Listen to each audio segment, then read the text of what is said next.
Hello CBSE class 9 science chapter 11 work energy. बहुत मजा आएगा। समझेंगे वर्क डन क्या होती है, कब काम करा जा रहा है, कब नहीं करा जा रहा है, कैसे पता करें, ये समझने को। उसकी यूनिट को भी देखेंगे। फिर देखेंगे कि वर्क डन कितने टाइप का हो सकता है। 3 टाइप के देखने को, उस पर पूरा अच्छे से बात करेंगे, डेफिनेशन के साथ, एग्जांपल के साथ, न्यूमेरिकल देख के अंत में खत्म करेंगे। बहुत मजा आएगा। चलो स्टार्ट करते, गारंटी है मेरी। देखो यहाँ पे वर्क डन की बात कर रहे हैं, काम कब किया जा रहा है। आपको लग रहा है कि भैया खून पसीना आ रहा है, खूब एनर्जी जा रहा है, काम किया जा रहा है ना, ये वर्क डन की डेफिनेशन नहीं होती है। एक दीवार है, दीवार पे धक्का लगा रहे हो, है ना, पूरा सुबह से शाम हो गया, धक्का लगा रहे हो, क्या कुछ काम कर रहे हो? नहीं। खून पसीना आ रहा है, मान रहा हूँ, आपकी एनर्जी गई है कंटिन्यूअसली, मान रहा हूँ। लेकिन ये वर्क डन नहीं हो रहा है, आप कुछ काम नहीं कर रहे हो, आपको 1 रुपया नहीं मिलेगा। आप कुछ एक बोझा लेके खड़े हो कहीं पे, मान लो किसी जगह पे पेड़ के नीचे बैठे हो बोझा लेके, ठीक है ना, काफ़ी भारी है, हाथ में काफ़ी लाइक नो आपके छाले पड़ गए, कब से पकड़े हो। आपको लग रहा हो कि काफ़ी काम किया भैया, खून पसीना आ रहा है, कोई काम नहीं किया, आपको कोई सराहना नहीं करेगा, आपकी अप्रिशिएट नहीं करेगा। वर्क डन कब बोला जाएगा? फोर्स भी लग रहा हो, साथ-साथ बॉडी डिस्प्लेस करे, डिस्प्लेस करना करना मतलब क्या, समय के साथ अपनी पोजीशन को चेंज करना। दीवार पे धक्का तो लगा रहे हैं, है ना? लगातार धक्का लगा रहे हैं, फोर्स तो है, लेकिन क्या दीवार मूव कर रही है? ना, नहीं मूव कर रही है। तो मतलब फोर्स तो है, डिस्प्लेसमेंट नहीं है, तो वहाँ पे वर्क डन नहीं होगा। या मान लो अगर डिस्प्लेसमेंट हो और फोर्स ही ना हो, वैसा तो ऐसा तो नॉर्मली होता नहीं है कि डिस्प्लेसमेंट हो तो फोर्स तो होगा ही होगा, लेकिन मान लो फोर्स लगाया, बॉडी डिस्प्लेस ना करे, तो बोलेंगे कि वर्क डन नहीं हुआ है। समझ में आ रहा है? तो बोझा लेके बैठे हो, तो आप उसको चूंकि पकड़ रखी हो अपने हाथों से, तो फोर्स तो लगा रहे हो, लेकिन क्या वो बोझा डिस्प्लेस कर रहा है? कि आप मूव कर रहे हो ना, आप बैठे हो पलथी मार की जगह पे, कोई काम नहीं हो रहा है। ठीक है, तो वर्क डन होने के लिए फोर्स भी चाहिए, डिस्प्लेसमेंट भी चाहिए। यहाँ पे देखो, अगर मैं इसका एक फॉर्मूला बना दे कि इसके ऊपर न्यूमेरिकल करेंगे, काफी सारा फॉर्मूला देख लेते हैं। सो वर्क डन बराबर होता है फोर्स इंटू डिस्प्लेसमेंट। कि फोर्स और डिस्प्लेसमेंट का प्रोडक्ट निकाल लो, वो आपको वर्क डन दे देगा। देखो फोर्स की बात करें, ये एक वेक्टर क्वांटिटी है, क्योंकि इसके पास मैग्नीट्यूड डायरेक्शन दोनों होता है। डिस्प्लेसमेंट की बात करें भैया, ये भी वेक्टर क्वांटिटी है, मैग्नीट्यूड प्लस डायरेक्शन। दो वेक्टर क्वांटिटी का प्रोडक्ट जब निकालेंगे, तो वर्क डन जो है ये अल्टीमेटली स्केलर क्वांटिटी है। बात पकड़ो आप, दो वेक्टर क्वांटिटी है, दोनों का प्रोडक्ट करे, तो वर्क डन जो है एक स्केलर क्वांटिटी, मतलब उसका बस मैग्नीट्यूड है, डायरेक्शन नहीं है। जब भी वर्क डन की बात करेंगे तो बस मैग्नीट्यूड बताएंगे, डायरेक्शन नहीं बताएंगे कि किस डायरेक्शन में काम किया जा रहा है। ठीक है, अगर बात करें इसकी यूनिट क्या होती है वर्क डन की, तो फोर्स की बात करें, इसका यूनिट होता है न्यूटन। बोलते हैं ना 10 न्यूटन, 15 न्यूटन, 100 न्यूटन का फोर्स लगाया गया भैया। डिस्प्लेसमेंट की बात करें, इसकी ऐसा यूनिट होती है मीटर। डिस्प्लेसमेंट की तो बहुत सारी यूनिट है, सेंटीमीटर, मीटर, किलोमीटर, मिलीमीटर, लेकिन ऐसा यूनिट की बात करें तो वो होता है मीटर। तो या तो वर्क डन का आप यूनिट बोल दो न्यूटन मीटर, या इसका एक और नाम है जिसको हम लोग बोलते हैं जूल। जूल बोलते हैं, और इसको कैपिटल जे से रिप्रेजेंट करते हैं, स्मॉल जे से मत कर देना, गलत हो जाएगा, कैपिटल जे से करते हैं रिप्रेजेंट। समझ में आ रहा है बात? तो यहाँ पे देखो, कई बार ऐसा भी क्वेश्चन आता है कि बताओ भैया 1 जूल क्या होता है। 1 जूल, तो बात समझो, इन दोनों के आगे बस 1 लगा दो, 1 न्यूटन 1 मीटर। अगर आपको बोलेगा 1 जूल डिफाइन करने को, तो 1 joule is the amount of work done when body displaces to 1 metre when a force of 1 newton is applied to it. क्या बोला मैंने? अगर एक बॉडी 1 मीटर डिस्प्लेस करा, मतलब मान लो इनिशियली यहाँ पे था, उसके बाद फिर क्या फोर्स लगने से 1 मीटर वो मूव कर गया आगे की तरफ। बॉडी जब 1 मीटर मूव कर रहा है, जब उस पे 1 न्यूटन का फोर्स लगाया गया, तब जो काम किया गया है बॉडी पे, बोलेंगे कि 1 जूल का काम किया गया। समझ में आ गया बात? बात जमा बिल्कुल। और आपने ये भी देखा कि वर्क हमारी एक स्केलर क्वांटिटी है, उसको बस आप जो भी इन टर्म्स ऑफ जूल आ रहा है, 10 जूल, 15 जूल, 20 जूल का काम किया गया, 100 जूल काम किया गया, बस इतना ही। कहाँ काम किया गया, किस डायरेक्शन में किया गया, ये बताने की जरूरत आपको या मुझे नहीं है। अब देखो यहाँ पे, तो यहाँ पे वही लिखा हुआ है, it is a scalar quantity. अब देखो, ऐसा unit of work done is joule, तो ऐसा यूनिट जो होती है वर्क डन की, वो जूल। लेकिन अगर सीजीएस यूनिट की बात करें, सेंटीमीटर ग्राम सेकंड, सीजीएस का मतलब होता है, इसकी यूनिट की बात करें तो वो होता है अर्ज, ERGS, अर्ज। ठीक है, ऑल दिस की आपकी जरूरत नहीं है, एनसीईआरटी में नहीं दे रखा है अर्ज के बारे में, फिर बता दिया मैंने कि ऐसा यूनिट जूल होता है, और सीजीएस यूनिट जो है अर्ज होती है। ठीक है ना, आगे बढ़ते देखो। अब समझते हैं कि वर्क डन 3 टाइप के हो सकते हैं, पॉजिटिव, नेगेटिव और जीरो। 3 टाइप के वर्क डन होंगे, अच्छे समझेंगे एग्जाम्पल के साथ। देखेंगे पॉजिटिव वर्क डन क्या होता है। देखो, if the displacement of a body is in the same direction to the applied force, जिस तरफ फोर्स लग रहा है उसी तरफ बॉडी डिस्प्लेस कर रही है, मतलब सेम डायरेक्शन में, तो बोलेंगे कि पॉजिटिव वर्क डन हुआ है। ठीक है, जैसे यहाँ आप देखो, मान लो यहाँ पे एक ब्लॉक है, यहाँ पे एक ब्लॉक रखा हुआ है, इधर से मैंने एफ अमाउंट ऑफ मान लो 10 न्यूटन का फोर्स लगाया, मैंने यहाँ से 10 न्यूटन का फोर्स लगाया, लगाने से ये बॉडी यहाँ से यहाँ आ गई। अब ठीक है, टी टाइम बाद जो है ये बॉडी यहाँ से यहाँ आ गई है। तो इसका मतलब देखो, इसने जो है यहाँ पे कुछ डिस्टेंस डिस्प्लेस किया है, मान लो इसने जो एस डिस्टेंस डिस्प्लेस किया। ठीक है, ये टी यहाँ पे टाइम है, इसने एस डिस्टेंस डिस्प्लेस किया है। देखो, फोर्स लगाया मैंने इस डायरेक्शन में, और डिस्प्लेस भी हुआ इसी डायरेक्शन में, तो चूंकि सेम डायरेक्शन में डिस्प्लेसमेंट हुआ है फोर्स के, तो बोलेंगे कि पॉजिटिव वर्क डन है। वर्क डन तो हो ही रहा है भैया, चूंकि फोर्स भी लगाया है, डिस्प्लेस भी करा है, और ये पॉजिटिव वर्क डन होता है। समझ में आ रहा है बात? पॉजिटिव वर्क डन होता है। देखो, आपको मैं एक बात बता दे रहा हूँ, आप बात समझो। ऑल्दो अभी आपके 9th लेवल पे नहीं है, थोड़ा-सा टच करते हैं, हल्का-सा, ज़्यादा नहीं। देखो होता क्या है ना कि चूँकि जैसे मैंने बताया कि work done is equals to F dot S होता है। तो जब भी 2 vector product basically vector product को थोड़ा-सा बात करेंगे, ओवरलोड नहीं करेंगे आपको। जैसे मान लो वेक्टर प्रोडक्ट जो होते हैं ना वैल्यू, उनके ऊपर ऐसे एरो बना देते हैं। देखिए आप बताता है कि जैसे वो दोनों वैल्यू जो है वेक्टर प्रोडक्ट है, दोनों के पास मैग्नीट्यूड भी है, डायरेक्शन भी है। जब भी 2 वेक्टर प्रोडक्ट का प्रोडक्ट निकालते हैं, इसको बोलते हैं डॉट प्रोडक्ट करना। क्या बोला मैंने? जब भी 2 वेक्टर प्रोडक्ट मल्टीप्लिकेशन में होते हैं, तो उनका जब निकाला जाता है वैल्यू, तो डॉट प्रोडक्ट से निकाला जाता है। तो अल्टीमेटली ये W का वैल्यू क्या आ जाएगा? Work done is equals to F S cos theta. क्या आ जाएगा? F S cos theta. Cos theta क्या है? ये थीटा बेसिकली इन दोनों के बीच का एंगल है। मतलब फोर्स लग रहा है, डिस्प्लेसमेंट लग रहा है, इनके बीच का एंगल कितना है? तो आप देखो यहाँ पे इस डायरेक्शन में फोर्स है और डिस्प्लेसमेंट भी इसी डायरेक्शन में। तो आप देखो दोनों सेम डायरेक्शन में है ना, क्योंकि दोनों सेम डायरेक्शन में है, तो फोर्स और डिस्प्लेसमेंट के बीच में थीटा कितना हो जाएगा? मतलब एंगल की बात करें, एंगल तो 0 डिग्री हो गया भैया, क्योंकि दोनों सेम डायरेक्शन में है, तो एंगल हो गया 0 डिग्री। तो आप यहाँ पे अगर पुट करोगे ना, तो ultimately F S cos 0 degree, cos 0 degree की वैल्यू होती है 1, बिल्कुल यहाँ लिख दो। कॉस 0 डिग्री जो है वो 1 के बराबर होता है। ये ट्रिगोनोमेट्री से दिया हुआ है, यहाँ पे क्लास 10th में आएगा ट्रिगोनोमेट्री। तो कॉस 0 की वैल्यू 1 दे रखी है, तो यहाँ से अल्टीमेटली कितना आ जाएगा? Work done is equal to F S, work done is equal to F S. आगे समझ में आ रहा है बात?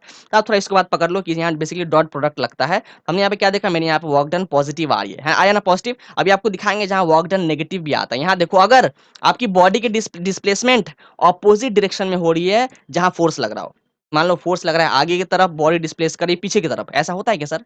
फोर्स जहां लगाएंगे अरे वहीं तो डिस्प्लेस करेगा बॉडी, पीछे कैसे करेगा? करेगा करेगा, कैसे करेगा बता रहे हैं। देखो यहाँ पे देखो, जैसे मान लो एक ब्लॉक रखा है, एक यहाँ पे काफी भारी सा ब्लॉक रखा है, ठीक है। मान लो यहाँ पे जो है मान लो 50 kg का एक ब्लॉक रखा हुआ है, ठीक है, 50 kg का ब्लॉक है। और यहाँ पे एक स्केट बोर्ड है, यहाँ पे मान लो एक स्केट बोर्ड है, ऐसा करें आप चक्का लगा दिए भैया, स्केट बोर्ड है। और इसके ऊपर आप बैठे हो, मान लो इसके ऊपर जो है आप ऐसे करके बैठे हो, ठीक है। अब देखो, जैसे मान लो आप इस दीवार के पास गए, इसको धक्का लगाए, दीवार के पास धक्का लगाए, तो आप देखो फोर्स यहाँ लगा रहे हो, एफ अमाउंट ऑफ फोर्स, लेकिन धक्का लगाने से दीवार तो मूव नहीं करेगा भैया। लेकिन क्या करोगे? आप पीछे की तरफ मूव कर जाओगे, मतलब आप पीछे की तरफ डिस्प्लेस करोगे, ठीक है। तो आपने क्या देखा? फोर्स लगा रहे हैं आगे की तरफ, और धक्का लगाने से दीवार तो मूव नहीं किया, मैं ही मूव कर गया पीछे की तरफ। तो आप देखो ऑपोजिट डायरेक्शन में काम कर रहे हैं फोर्स और डिस्प्लेसमेंट। तो इस तरीके की वर्क डन जो हो रही है, वर्क डन तो हो ही रहा है, क्योंकि फोर्स भी लगा रहा है, डिस्प्लेसमेंट भी हो रहा है। तो इस तरीके की वर्क डन को बोलते हैं नेगेटिव वर्क डन। समझ में आ रहा है? ये नेगेटिव वर्क डन आपकी किसी बॉडी को अगर ऊपर फेंका जा रहा हो, किसी भी बॉडी को, तो ऊपर फेंकने से क्या होता है ना, अगेंस्ट द ग्रेविटी उसको फेंक रहे हैं। मतलब जो भी बॉडी ऊपर ट्रेवल करती है, तो होता है क्या है कि मान लो ऊपर जा रही है, नीचे आ रही है, तो जब भी कोई बॉडी एरियल मोशन कर रही है, जिसको फ्री फॉल भी बोलते हैं, या ऊपर जा रही है नीचे गिर रही है, तो उस पे नीचे की तरफ क्या है, हमारी अर्थ जो है एक ग्रेविटेशनल पुल लगा रही है, जिसको बोलते हैं ग्रेविटेशनल फोर्स। आपने देख रखा है मेरे साथ, मैंने लेक्चर किया था ये। तो एक बॉडी के ऊपर ग्रेविटेशनल फोर्स लग रहा होता है, वो हमेशा नीचे की तरफ होती है। तो मान लो अगर बॉडी ऊपर ट्रेवल कर रहा है, उसकी डिस्प्लेसमेंट ऊपर की तरफ, लेकिन उस पर नीचे की तरफ लग रहा है उसका वेट, या बोल सकते हो ग्रेविटेशनल फोर्स। तो आप क्या देख रहे हो? फोर्स लग रहा है नीचे, उसका डिस्प्लेसमेंट हो रहा है ऊपर। तो इस केस में बात करें तो नेगेटिव काम हो रहा है ना, वर्क डन नेगेटिव है। समझ में आ रहा है बात यहाँ पे? तो इस तरीके की, आपने क्या देखा यहाँ पे? अगर मैं फॉर्मूला लगाऊं तो क्या देखते हो? Work done is equal to F S cos theta. ठीक, मैं बोला है कि जब भी वेक्टर प्रोडक्ट होता है दो, तो उनका डॉट प्रोडक्ट निकालते हैं। जब भी दो वैल्यू वेक्टर क्वांटिटी में हो, तो उनका जब प्रोडक्ट निकालोगे, तो अल्टीमेटली आप डॉट प्रोडक्ट निकाल रहे होते हो, ठीक है। तो यहाँ पे देखो थीटा की बात करें, इन दोनों के बीच में एंगल कितने का है? आपका डिस्प्लेसमेंट इस तरफ है, आपका फोर्स इस तरफ है, इनके बीच में एंगल कितने का है? 180 डिग्री का हो गया, 180 का ना। दोनों स्ट्रेट लाइन में है, लेकिन ऑपोजिट डायरेक्शन में। इसके पहले क्या था? दोनों स्ट्रेट लाइन में थे, लेकिन सेम डायरेक्शन में थे, तो एंगल हो गया था 0। यहाँ पे दोनों स्ट्रेट लाइन में तो है, लेकिन ऑपोजिट डायरेक्शन में है, तो एंगल हो गया 180। अगर बात करें cos 180 कितना होता है, तो cos 180 की वैल्यू होती है -1, बिल्कुल ये होती है -1। तो अल्टीमेटली आप देखो वर्क डन कितना आ गया? वर्क डन आ गया -F.S, यही आ गया ना। अब मान लो आपका फोर्स कुछ भी दे रखा है, 10 न्यूटन, 15 न्यूटन, 20 न्यूटन, और डिस्प्लेसमेंट मान लो आपका जो 10 मीटर, 15 मीटर कुछ भी दे रखा है, तो अल्टीमेटली मल्टीप्लाई जब करोगे तो आपके आंसर नेगेटिव आने वाली है, कंफर्म है। तो इसलिए आप देखा, मैंने आपको क्या बताया कि वर्क डन नेगेटिव आती है जब दोनों ऑपोजिट डायरेक्शन में हो, फोर्स और डिस्प्लेसमेंट। बात जमा, बात जमा। आगे देखते हैं। अब एक और केस सिनेरियो दे रखा है जहां पे जीरो वर्क डन हो रहा है। जीरो वर्क डन, देखो दो सिनेरियो है वर्क डन जीरो करने के। एक क्या कि जैसे फोर्स लगा रहा हूं भैया, अब बॉडी डिस्प्लेस ही नहीं कर रहा है ना, जैसे दीवार को धक्का मार रहा है, धक्का मार रहा है, धक्का मार रहा है, तो फोर्स तो खूब लगा रहे हैं ना, लेकिन वो मूव नहीं कर रहा, डिस्प्लेस नहीं कर रहा, समय के साथ पोजीशन चेंज नहीं कर रहा, तो कोई काम नहीं कर रहा है। तो वहां पे बोलेंगे कि यहाँ पे वर्क डन जीरो हुआ। एक तो ये कंडीशन है। एक और कंडीशन ये हो सकता है कि फोर्स भी लगा रहे हैं, बॉडी डिस्प्लेस भी कर रहा है, लेकिन फिर भी वर्क डन जीरो है, बोलेंगे कोई काम नहीं करा। ये एकदम अजब बात बोल दिया मैंने। अभी तक में हम लोग क्या दिख रहे थे कि अगर फोर्स लगाया गया और बॉडी डिस्प्लेस करे तो हम बोलते हैं काम हो रहा है, काम हो रहा है, काम हो रहा है, काम हो रहा है। लेकिन अब मैं बोल रहा हूँ कि एक सिनेरियो ऐसा भी होता है जब फोर्स लगाया जाए, बॉडी डिस्प्लेस भी कर रही है, तभी बोलेंगे काम नहीं हो रहा है। जीरो वर्क हो रहा है। कैसे बता रहे हैं, देखो यहाँ पे क्या लिखा गया है, if the displacement of a body is in the right angle to the applied force के डायरेक्शन के परपेंडिकुलर अगर बॉडी का डिस्प्लेसमेंट हो तो बोलेंगे कि जीरो वर्क किया गया। नहीं जमा बात, देखो बात जमा रहे। देखो यहाँ पे जैसे मान लो एक आदमी है, एक आदमी मान लो हाथ में ब्रीफकेस लिया है, सूटकेस लिया हुआ है, ठीक है, सूटकेस लिया हुआ है। अब देखो सूटकेस का जो वेट होगा डब्लू, वो तो नीचे की तरफ एक्ट करेगा भैया। उसकी जो वजन होगी सूटकेस की, डब्लू डब्लू जो है नीचे की तरफ एक्ट करेगी टुवर्ड्स द अर्थ। अब देखो मान लो मैं सूटकेस पकड़ा हूं हाथ में और मैं जो है इस तरफ मूव कर रहा हूं, है ना, सूटकेस हाथ में पकड़ा हूं और मैं इस तरफ मूव कर रहा हूं, तो आप देखो मेरा डिस्प्लेसमेंट इस तरफ है और मेरी बॉडी में जो फोर्स लग रहा है, बेसिकली वेट तो एक फोर्स ही होता है ना, वेट एक फोर्स ही है ना। व्हाट वेट क्या होता है, the amount of force applied by the earth to pull any object towards it. किसी भी ऑब्जेक्ट में अर्थ जो है एक खिंचाव का फोर्स लगाता है ना, ग्रेविटेशनल पुल लगाता है, जिसको हम लोग वेट बोलते हैं। तो आप देखो यहाँ पे फोर्स जो है नीचे की तरफ लग रहा है, वेट भी एक फोर्स ही होता है, और डिस्प्लेसमेंट इस तरफ है। दोनों देखो परपेंडिकुलर, परपेंडिकुलर मतलब क्या, 90 डिग्री का एंगल है ना। ये देखो वर्क डन नीचे है और डिस्प्लेसमेंट यहाँ पे है, इनके बीच में एंगल जो हो रहा है वो 90 डिग्रीज का हो रहा है। तो आप देखो अगर यहाँ पे आप फॉर्मूला लगाओगे तो क्या होगा, आपको पता है work done is equal to F dot S. Ultimately इसको मैं बोलूं तो होता है work done is equal to F S cos theta. यहाँ पे कॉस्ट, यहाँ पे थीटा की बात करें जो कि एंगल है, इनके बीच में थीटा कितना 90 डिग्री, इनके बीच में एंगल 90 डिग्री का है। अगर कॉस 90 की बात करें तो एफ एस कॉस 90 डिग्री, वो होता है कॉस 90 की वैल्यू होती है जीरो। क्योंकि कॉस 90 जीरो हो गया तो अल्टीमेटली पूरा वैल्यू हो गया जीरो, अल्टीमेटली वर्क डन आ गया जीरो, जीरो जूल आ गया। समझ में आ रहा है बात। तो आपने क्या देखा, यहाँ पे बॉडी डिस्प्लेस हो रही है। देखो आप बोलोगे सर ब्रीफ केस खुद तो चल के नहीं जा रहा है, उसको तो हम चला रहे हैं। देखो डिस्प्लेसमेंट का आप मतलब पहले पकड़ो क्या होता है। अगर बॉडी समय के साथ अपना पोजीशन चेंज करे विथ रिस्पेक्ट टू टाइम, अगर वो पोजीशन चेंज कर रही है तो हम बोलेंगे कि वो डिस्प्लेस करा है, भले ही वो खुद मूव नहीं की हो तब भी। मान लो मैं यहाँ से बैठ के देख रहा हूँ, आप भी देख रहे हो, तो आप देखो ब्रीफ केस कोई अगर हाथ में लेके जा रहा है तो ऑल दो चल तो रहा है इंसान, वो तो हाथ में तो बस उसको स्टेशनरी पकड़ा हुआ है, लेकिन फिर भी उसके साथ-साथ क्या है, बॉडी ब्रीफकेस से मूव कर रहा है, मतलब पोजीशन चेंज कर रहा है ना। पहले ए पॉइंट पे था, अब 5 मिनट बाद बी पॉइंट पे चला गया ब्रीफकेस हमारी, तो वो खुद तो नहीं है लेकिन लेके गया है, उसको लेके जाया गया है, फिर भी डिस्प्लेस तो कर रहा है। समझ में आ रहा है बात। यहाँ पे वो फोर्स भी लगाया गया है ब्रीफकेस पे नीचे की तरफ, एक वेट है जो कि उसका फोर्स है, तो वेट लगाया है उसका नीचे की तरफ जो कि एक फोर्स है, डिस्प्लेसमेंट है परपेंडिकुलर, तो वर्क डन कुछ नहीं है, जीरो वर्क डन है। अब देखो कुछ और बातें देखते हैं यहाँ पे। एक यहाँ पे कूली का भी बात करते हैं, आपके एनसीईआरटी में कूली का दे रखा है, भैया कूली को काहे को पैसा देती हो, है ना, नहीं देने का। मजाक कर रहा हूँ, पैसा दे देना। ऑल्दो साइंस की भाषा में पैसा नहीं देने का, ऐसा क्यों, कूली क्या करता है, कोई सामान जब उठाता है ना यहाँ पे सर पे रखता है भैया और कुछ पैसे चार्ज करता है आपसे। तो देखो हो क्या रहा है, जब वो सामान को लेके जा रहा है तो जब वो चल रहा है आगे की तरफ तो उसका सामान का weight W amount of weight नीचे काम कर रहा है ना। जैसे मान लो यहाँ पे कूली है, इसको अगर मैं रब कर दूं, हाँ मान लो अगर एक कूली है, यहाँ पे सामान लिया हुआ है भैया, ऐसा ऐसा ऐसा यहाँ पे लोड लिया हुआ है कुछ, तो इसका इसका जो भी वेट होगा इसका नीचे की तरफ काम कर रहा होगा, डब्ल्यू अमाउंट ऑफ वेट नीचे है। और आप देखो ये मान लो इस तरफ मूव कर रहा है, ये मान लो इस तरफ मूव कर रहा है लोड लेके, है ना, तो देखो वेट इसका काम कर रहा है नीचे की तरफ और इसका डिस्प्लेसमेंट है यहाँ, दोनों हो गए परपेंडिकुलर। एक ऐसे परपेंडिकुलर हो गया ना 90 डिग्री का, तो यहाँ भी क्या है, वो कोई काम नहीं कर रहा है, क्योंकि F S cos theta, ultimately theta 90 degree का है और कॉस 90 होता है जीरो, तो अल्टीमेटली पूरा वैल्यू हो गया जीरो जूल। कोई काम नहीं कर रहा है, कुल फिर भी पैसा देते हैं। तो साइंस की भाषा में कोई काम नहीं कर रहा है, पैसा नहीं दो, लेकिन इंसानियत के नाते, ह्यूमैनिटी के नाते पैसा दो, मेहनत कर रहा है, खून पसीना निकाल रहा है। बात जम रहा है, बात आगे देखते हैं। चलो अब यहाँ पे देखो, जैसे अगर पॉजिटिव काम हो रहा है, इतना कंफर्म है कि जो है बॉडी ग्रेजुअली अपनी स्पीड को बढ़ाएगी बढ़ाएगी बढ़ाएगी, जाहिर सी बात है, जिस डायरेक्शन में फोर्स लग रहा है उसी डायरेक्शन में बॉडी डिस्प्लेस कर रही है, तो जाहिर सी बात है समय के साथ बॉडी का स्पीड बढ़ेगा ना, जाहिर सी बात है। मतलब बॉडी आपकी एक्सेलरेट करेगी, एक्सेलरेट करना मतलब क्या, समय के साथ अपनी स्पीड को बढ़ाना। एक्सेलरेट करना मतलब कि समय के साथ अपनी स्पीड को बढ़ाना। तो चूंकि सेम डायरेक्शन, जिस डायरेक्शन में आपकी मोशन हो रही है उसी डायरेक्शन में फोर्स लग रहा है, तो जाहिर सी बात है बॉडी एक्सेलरेट करेगी। लेकिन नेगेटिव वर्क डन में क्या है, फोर्स लग रहा है यहाँ, डिस्प्लेसमेंट है यहाँ, तो जाहिर सी बात है कि समय के साथ यहाँ पे बॉडी की वेलोसिटी या उसकी स्पीड धीमे धीमे कमते जाएगी, घटते जाएगी, घटते जाएगी। मतलब बॉडी यहाँ पे रिटार्डेड मोशन में चला जाएगा। रिटार्डेड मोशन मतलब क्या, कि उसकी वेलोसिटी समय के साथ घट रही है, बॉडी की स्पीड समय के साथ बढ़ रही है तो एक्सेलरेटेड मोशन, और समय के साथ वेलोसिटी घट रही है, घट रही घट रही है तो रिटार्डेड मोशन। बात जमा। अब देखो यहाँ पे, लेकिन अगर जीरो वर्क डन की बात करें भैया, तो यहाँ पे जो है the motion of the object is not affected, object की मोशन को कुछ फर्क नहीं पड़ रहा होता अगर जीरो वर्क है तो। आप खुद बताओ ना, आपने समा माथे सर के ऊपर ले रखा है, कूली ने पकड़ रखा है लोड को और वो चल रहा है। तो डिपेंड करता है कि अगर वो तेज़ी से चलेगा भैया, तो उसके ऊपर जो है वो जो भी बोझा ले रखा है, उसको डिस्प्लेस फटाफट से करेगा। अगर वो धीमे-धीमे चलेगा, उसके ऊपर बोझा जो रखा है, वो धीमे-धीमे डिस्प्लेस करेगा। तो डिपेंड कर रहा है उसके मोशन पे ना। मतलब ये ऑब्जेक्ट के मोशन पे डिपेंड तो नहीं कर रहा है, यहाँ पे जो है ऑब्जेक्ट की मोशन बिल्कुल भी अफेक्ट नहीं हो रही है। ये तो डिपेंड कर रही है भैया कूली कितना तेज़ी से चल रहा है। समझ में आ रहा है बात? तो आपने ये देखा पॉजिटिव, नेगेटिव और ज़ीरो वर्क डन। आपके एनसीईआरटी में दे रखा है, बड़ी अच्छे से मैंने समझा दिया, सब कुछ क्लियर है ना? चलो आगे बढ़ते हैं, अगला देखते हैं। आपका एग्जाम्पल 11.1 एग्जाम्पल भी कर लेते हैं भैया, थोड़ा बहुत मजा आ जाएगा, स्वाद आ जाएगा। अब देखो क्या बोल रहा है, फोर्स दे रखा है 5 न्यूटन का। देखो, a force of 5 newton is applied on an object, ठीक है। Object is displaced through 2 metre in the direction of force. देखो ये मेरी स्ट्रैटेजी है भैया क्लास ऑक्साइड वालों की। यहाँ क्या कर रखा है मैंने, कलर चेंज कर दिया। इसके लिए आपको फोकस दिलाने के लिए, ऑल्दो एग्जाम में तो ऐसा होगा नहीं, कलर चेंज कर देगा, ठीक है। यहाँ पे देखो डायरेक्शन ऑफ द फोर्स, मतलब जिस डायरेक्शन में फोर्स लग रहा है, मान लो ऐसा सुई उसी डायरेक्शन में बॉडी डिस्प्लेस कर रही है। तो जिस डायरेक्शन में फोर्स, उसी डायरेक्शन में बॉडी डिस्प्लेस कर रहा है, मतलब यहाँ पे पॉजिटिव काम हो रहा है। क्या काम हो रहा है, पॉजिटिव। अल्टीमेटली कैसे निकालेंगे वैल्यू, आपको पता है कि वर्क डन क्या होती है, work done is equals to F S, या मान लो एफ एस कॉस थीटा भी कर दोगे, तो अल्टीमेटली कॉस थीटा मतलब क्या, कॉस 0 डिग्री, और कॉस 0 डिग्री तो 1 ही होता है। समझ में आ रहा है बात? ऑल्दो मेरी आपसे एक रिक्वेस्ट है, एक विनम्रता पूर्वक, कि आप कॉस का इस्तेमाल ना करो एग्जाम में।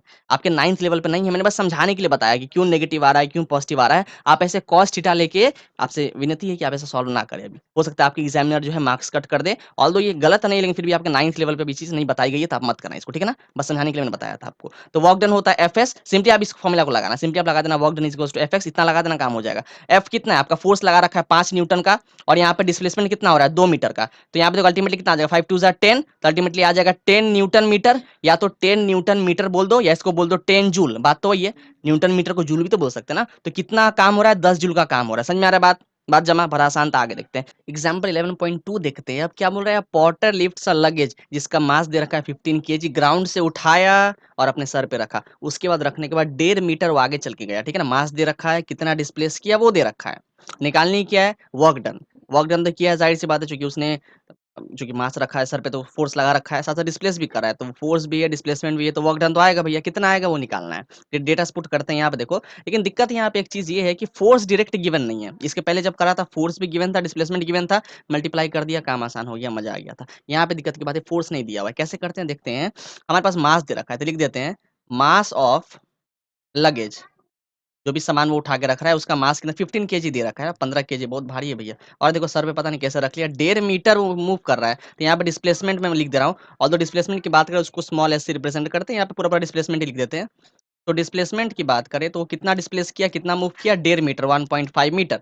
अब देखो, अगर मैं लगा दूं फॉर्मूला डायरेक्ट यहाँ से, work done is equals to F dot S, ठीक है ना। ऑल्दो यहाँ पे देखो, सो फोर्स तो है नहीं हमारे पास, लेकिन यहाँ पे आप देखो हमें एक फॉर्मूला पता है ना, force is equals to mass into acceleration. ये होता है लीनियर मोशन के लिए, कि बॉडी अगर लीनियर मोशन कर रही हो तो force is equals to mass into acceleration. लेकिन अगर बॉडी फ्री फॉल में हो, अगर आपको पता कोई बॉडी ऊपर से नीचे आ रही हो, नीचे से ऊपर जा रही हो, उस केस में क्या है, हम वहाँ पे एक्सेलरेशन ड्यू टू ग्रेविटी की बात करते हैं। तो यहाँ पे क्या आ जाएगा, F is equals to M G आ जाएगा, एम जी। अब देखो यहाँ पे हमको जी की वैल्यू गिवन नहीं है, देखो मैं यहाँ से एफ की वैल्यू पुट कर सकूंगा ना, एम जी। मास गिवन है लेकिन जी गिवन नहीं है, बोलोगे। देखो आपको कई बार जो है ना जी की वैल्यू 9.8 दिया रहता है, आपको पता है ये बात, 9.8 मीटर पर सेकंड स्क्वायर। कई बार जो है 10 भी दिया रहता है, ऑल्दो तभी गिवन तो नहीं है क्या लेना है। 10 लेके चूंकि 10 लेंगे तो आसानी होगा सॉल्व करने में, 10 लेके सॉल्व करते हैं। तो चलो फोर्स की जगह मैंने लिख दिया mass into acceleration due to gravity, that is G, और यहाँ पे डिस्प्लेसमेंट दे रखा है, दैट इज एस। पुट करते डेटा, मास है 15 KG, acceleration due to gravity यहाँ पे 10 मीटर पर सेकंड स्क्वायर है, और यहाँ पर एस की वैल्यू पुट कर दिया 1.5 मीटर। इसको जब सॉल्व करोगे तो पूरा सॉल्व करने पे आपके आंसर निकल के आएगी 225 जूल, जो कि वर्क डन आ जाएगा। मतलब कितना काम किया उसने, 225 जूल का काम किया उस लगेज को नीचे से ऊपर उठाने में या 1.5 मीटर मूव करने में। समझ में आ रहा है बात, आगे बढ़ते हैं। हमारा last question, define 1 joule, 1 joule of work क्या होता है। 1 जूल ऑफ तो पहले दे रखे, फिर बता देते हैं कि अगर ये बॉडी हमारी 1 मीटर डिस्प्लेस करी, अगर उस पे 1 न्यूटन का फोर्स लगा, तो मतलब कितना काम किया गया, 1 जूल का, है ना। आपको पता है ना वर्क डन क्या होता है, work done is equals to F S, force into displacement. फोर्स की यूनिट होती है न्यूटन, इसको मैंने बोल दिया 1 न्यूटन। मान लो 1 न्यूटन फोर्स लगा है, बॉडी डिस्प्लेस किया 1 मीटर, तो हो गया। अगर बॉडी 1 मीटर डिस्प्लेस कर रही है, अगर उस पे 1 न्यूटन का फोर्स लगा है, तो कितना काम किया गया है, 1 जूल का काम उस पे किया गया है। कितना ही आसान था, ठीक है। लेक्चर को यहीं पेंट करते, हमने समझा वर्क डन क्या होता है, positive, negative, zero work done, इसका टाइप से बात करें, फिर न्यूमेरिकल्स देख के खत्म किया। बहुत मजा आया, लेक्चर को दबा के शेयर करो, हमारे साथ बने रहने के लिए आप सभी का प्रेम पूर्वक बहुत बहुत धन्यवाद।